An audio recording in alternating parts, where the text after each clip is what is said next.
This is Real News Media TV, coverage you can trust. Please like, share, subscribe, and hit the notification bell. Select all for daily news updates. Man charged in connection with the St. Anne murder. The police have made a breakthrough in the first murder committed in the parish since the start of the year. A Clarendon resident, 20-year-old Owen Curtis, otherwise called Ardon, has been charged with murder, conspiracy to commit murder, and a failure to report a felony. The charges are all related to the January 1 killing of Everett Duncan, a 37-year-old electrician from Knapdale near Brownstown. Curtis, who is from Savannah Crescent in Maypen, was charged on Sunday after being interviewed in the presence of his attorney, Oswald Senior Smith. Curtis's court date has not yet been finalized.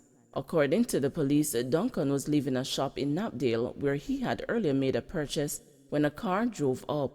An armed man exited the vehicle and began shooting, hitting Duncan several times. The gunman then drove away. Duncan was taken to the hospital where he was pronounced dead.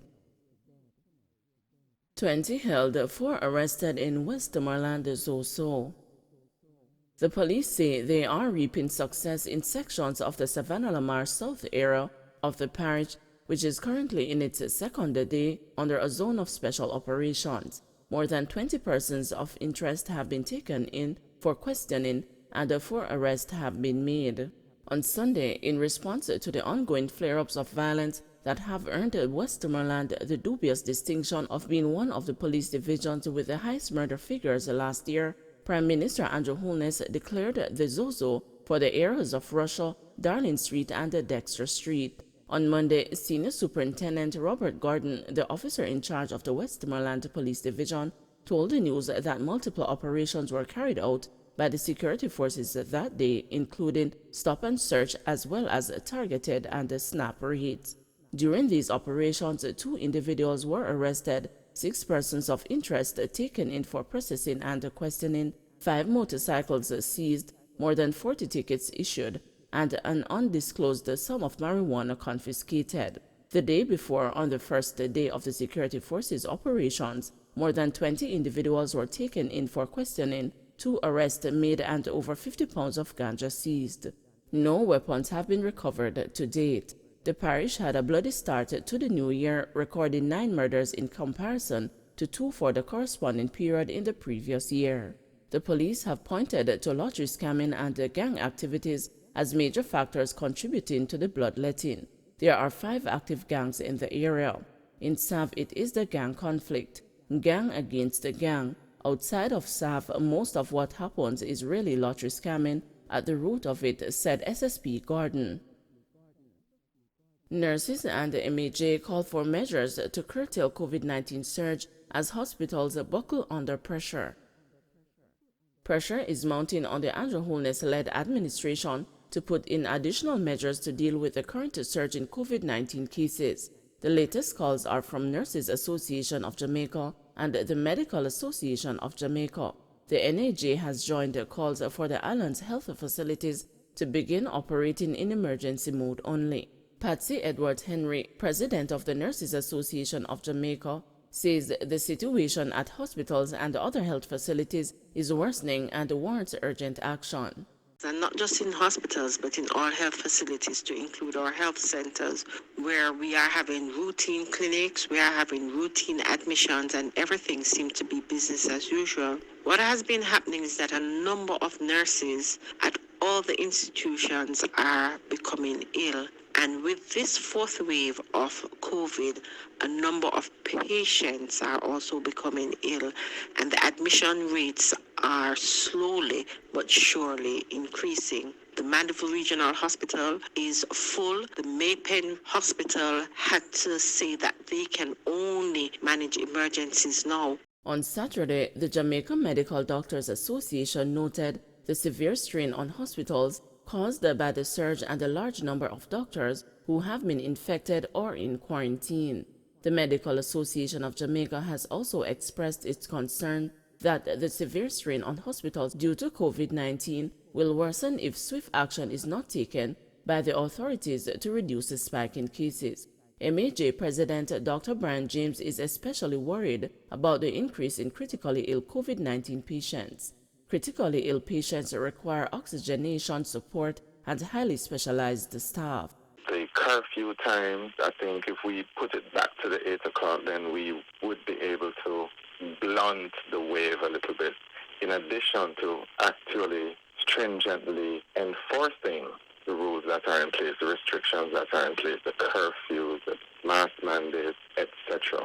The other thing that we are now thinking might very well be helpful is if we could resume the work from home arrangements that we had up to a few months ago. And all of those things, they have been shown to be helpful in the past in limiting the extent of the wave, and there is no reason to believe that they would not be successful this time. We continue to have a lot of problems in the hospital. Today we have 486 COVID-positive patients in hospital, including 18 critically ill. The 18 is from yesterday. When I checked earlier, we are way up in the 20s, maybe about 26 or 27. So the critically ill, that number is becoming a cause for major concern. The hospitals have to be suspending routine services, and what that causes is suffering among patients who are not COVID positive and are there for other reasons like cancer or diabetes or hypertension. So it is a bad situation that we're in now. 3 shot, 1 fatally on Plum Lane in St. Andrew. 3 men were shot, 1 fatally by gunmen on Plum Lane off Whitehall Avenue in St. Andrew on Sunday. Investigators reported that about 5 p.m., Shamari Powell, 42, and other persons were standing on the road when the attack took place. The 3 persons were shot. They were taken to the hospital where Mr. Powell was pronounced dead. JCF urges public to be aware of criminals who target potential car buyers. The Jamaica Constabulary Force has sought to advise the public to be on the alert for criminals who target potential car buyers with the promises of good deals on motor vehicles with the intention to hoax them out of their money. According to a release, the JCF says the police are aware that individuals have gone as far as to use the image and the name of government minister and the Member of Parliament Darrell Vaz to lure unsuspecting people to purchase motor vehicles, and have declared that these people are in no way connected to Vaz and do not have the authority to conduct business on his behalf. The JCF has warned that the public should always seek to do transactions of that nature through reputable businesses and official channels. The police are further advising citizens to take extreme caution and exercise vigilance before conducting these business transactions. The release stated that should citizens have any need to conduct a business of this nature, they are encouraged to do so under the supervision of the police or contact the nearest police station or the 119 emergency number should they feel victimized. No truth to reports of illegal hike in Hackney taxi fare. Edgerton Newman, president of the Transport Operators Development Sustainable Services, has rubbished the claims that Hackney taxi operators have increased their fares after Annette Dotal's stories emerged on Monday of an unsanctioned fare hike. It is not true, Newman said in response to the news query about the alleged illegal hike in fares from $120 to $150. The head of TODS, which represents taxi and minibus operators, put the situation down to a misunderstanding caused by the fact that more operators had just begun applying a fare increase granted by the Transport Authority last August, which he said brought up the fares to $150. The Hackney carriage fare was $540 or thereabout per passenger. They got a 15% increase that would put them just over $600. Most Hackney carriage operators in the corporate area operate a share ride service, which means they carry 4 passengers instead of 1. Therefore, they would have to divide the $600 by 4, so the taxi fare is $150, he explained. In the past, they were following the buses and charging $100, so when the fare was raised, some persons were charging $120. But the fare at that time was really $150, Newman explained.